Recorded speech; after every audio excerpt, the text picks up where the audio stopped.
Please welcome Julian Wise.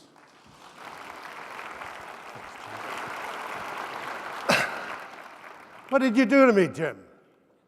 I can't believe this. You know, I get this lovely call from Lawrence, smooth-tongued Lawrence. Come and just share 18 minutes worth of material with us, will you? It's a flash. You didn't remind me of the terror I go through standing in front of 1,200 people. You also didn't tell me that Barry and Mildred and Roger and Brian and Bill and Richard and John were going to come before me. And as a result of that, my talk has gotten shorter and shorter and shorter and shorter. These are the challenges I face today, addressing you, but I'm hoping that all the time that's gone by since February of 1976, when I got in my car and drove through a blinding snowstorm to London Life Newman School, which had 2 women in it, to learn about 80% of everything I ever learned about life insurance, where I learned that a prospect at that time was somebody who didn't have a wheeze and did have a wallet. When I learned that I had to put on my rubber underpants and sit there with 3x5 cards with the answers to all the objections that anybody would ever tell me on the phone, because I couldn't remember any of them, I froze. And then I realized I am a lucky human being standing here today because Roger McMillan has to do this at 4:35 this afternoon. And my heart, Roger, goes out to you. Number 1, the currency of life is time, not money. I say that every day of my life. And if your answer to that as a prospect is, well, money's important too, then I probably know that you don't have enough for us to be talking. An 85-year-old gentleman walked into my office to visit, and for the first hour and a half, we talked about his financial and business accomplishments. He gave me every piece of information you could ever want to have about how successful he'd been and how magnificent his life had been financially. And let's face it, he had built up a bundle. And then I asked him who he was close to, and his head dropped. And he looked up and he said, I have 3 ex-wives, and my children don't speak to me. I would give most of this back to have a relationship with them. You see, the currency of life is time, not money. We all know that mortality is 100%, and it's going to happen to all of us at one point or other. When we have prospects walk into our office and sit down, we know they're there. They don't know why they're there usually, but we know they're there to examine us and to see whether they can trust our intelligence and our depth and our knowledge and our ability to help them in their situations. And there are times when it gets a little aggressive, I find, so I look at them and I say, you know, I am a fortunate human being because over the course of the last 37 years, I've accumulated enough money to live comfortably the rest of my life. So I'm here not for money, but I'm here to see if there's anything that we can share that will help make your life better. You see, the currency of life is time, not money. Life is about deposits and withdrawals. Oh, sorry. A yellow life see what I mean? Terror. A yellow light always turns red. If I'm sitting there with somebody 55 years old with my team, and they show me that they have $100,000 of 10-year term insurance that is in its 2nd renewal, and they earn $300,000 a year, and they've accumulated $500,000 in their RRSPs, and they've been through 7 or 8 advisors already, all of whom are idiots and haven't been able to accumulate what they needed in order to retire, I call that a yellow light. because you're going to be the next on a long list of people, and you will have your fellow advisors follow afterwards. So remember, a green light turns to yellow, and a yellow light always turns red. And that's a rule that I use in my life all the time, both personally and professionally. In personal relationships, if you find you're having trouble with somebody at the beginning, you're likely to find that that trouble increases as time goes by. A yellow light always turns red. Number 3, life is about deposits and withdrawals. My son Matthew, who has grown into an exemplary human being, probably mostly because of his mother's influence, wasn't so easy to deal with for a number of years. He kept dipping into the well over and over and over again. And I said to him, you know, Matt, in the world out there, in banking and in your personal life, life is about deposits and withdrawals.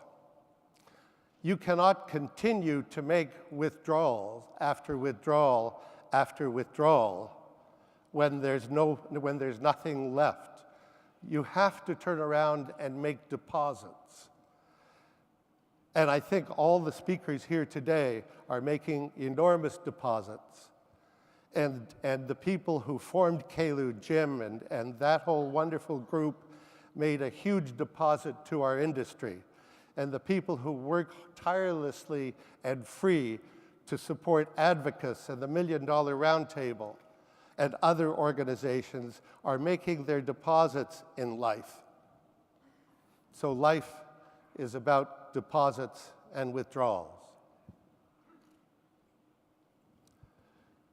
In my first year in the business, I got a letter. It was from my dad. He was a top-of-the-table person. He'd been in the business for a long, long time at that point, was quite a dynamo in Montreal.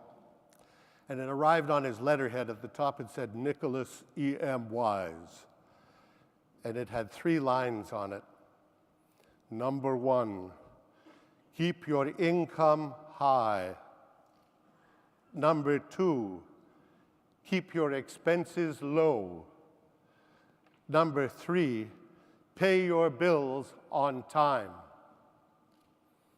Being a cocky youngster, I tossed it aside and gave it a chuckle. And I really only picked it up 10 years later. And when I picked it up 10 years later, I realized that he had handed me on one sheet of paper one of the most important practice management tools I could ever have. Because if my income did not exceed my expenses and I was not paying my bills on time, then I was the shoemaker who was not taking care of his own family's shoes. And if you find yourself in a situation where you convince yourself that your income is high and your expenses are low, and you're not paying your bills on time, I want you to know that you're out of sync. Please take care of your own family's environment and your own financial situations as carefully as you help others. As Peter Crean said a year ago on this stage, that start with a goal of putting aside 1 year's working capital for your business and your personal life. What are you doing in your practice for you and your family? Keep your income high. Keep your expenses low. Pay your bills on time.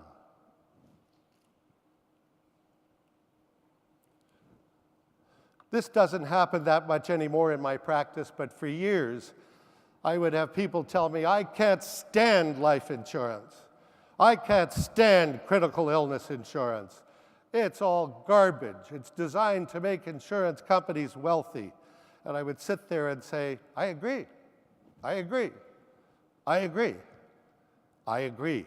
But let's sit down and look at your situation and only use insurance in the situations in which it's the least expensive and most effective solution over all the others. Yes, I agree with you.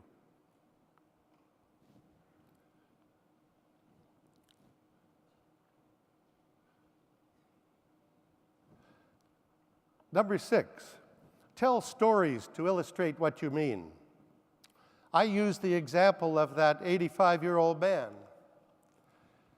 When people are sitting in our office and I sit down and say to them, the planning we're doing, really, what we're doing is we're starting out on your little ship from Halifax, and you're on a journey at this moment in time to Stonehenge.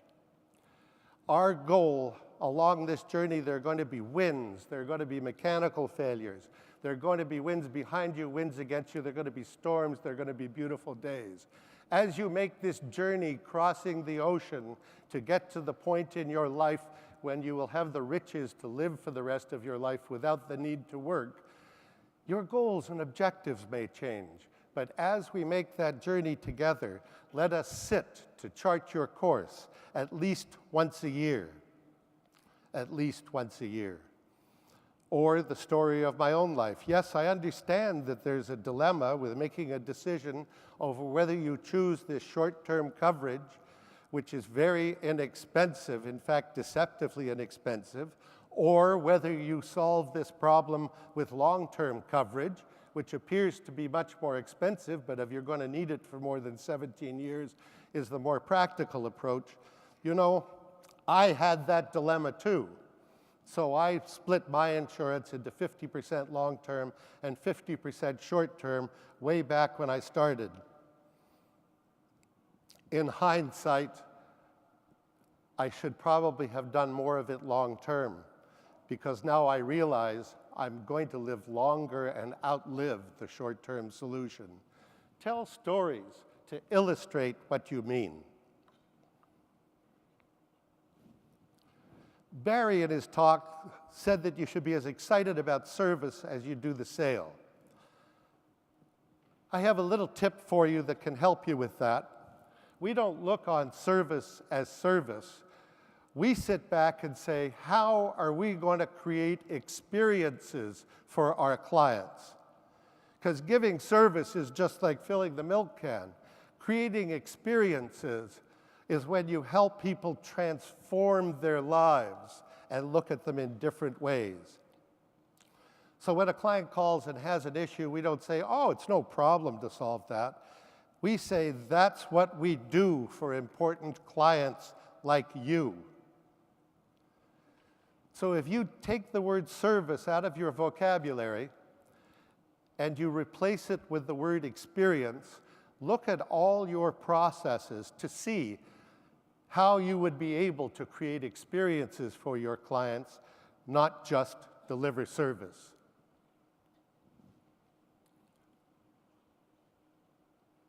You can tell I'm mechanically challenged. Elevator pitches. Boy, oh boy, 37 years, and I don't think I've been to a cocktail party yet or a gathering of people who didn't know me where they didn't walk away once they determined I was a financial advisor. So I would create these elaborate elevator pitches. And in fact, I learned about one, having spent a day with Randy Taylor in his seminar program, and Randy made the most sense of anybody to me. Randy's comment was, what you have to do is you have to go out there and find your why. Now, for those of you that were at KALU a couple of weeks ago, Peter Sullivan talked about this same thing. You've got to find your why.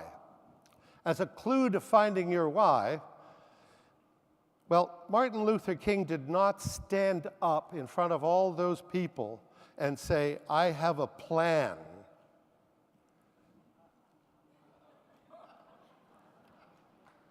So, find your why. One of my whys is promises made and promises kept. In fact, it was the title of an MDRT talk a few years ago, and I liked it so much I trademarked it. And we use it all the time. And that's probably because I grew up with people who I was close to, but who fudged on their promises to me. That gave me a particularly strong conscience that when I make a commitment to somebody or something, I make absolutely certain I follow through on it. And in fact, I want you to know that I feel that way about all our clients. It's about promises made and promises kept. And our objective is to help you keep the pledges that you've made to the people that you love or owe for all time. Now, there's an elevator talk that I love even better than that, and it comes from Joe Dickstein. I get paid for selling life insurance, but that's not what I do.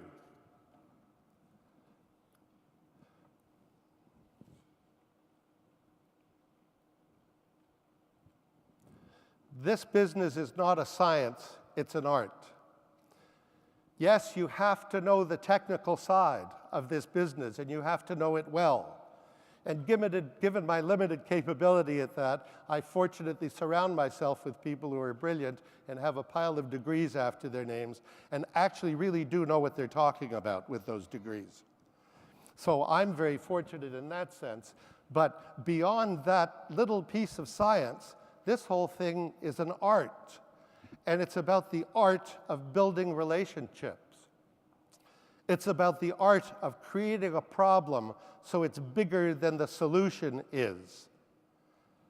It's about the art of including inflation, taxes, future incomes, and changing circumstances into people's planning. It's the art of telling real stories to help influence people in their decision-making and of building relationships. How to choose the right product. There is no right product or wrong product today. Unfortunately, the right product really stands the test of time for when it's needed most.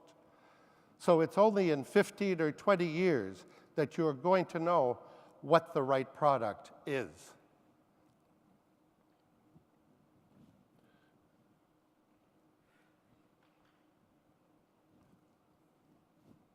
Bonus point, only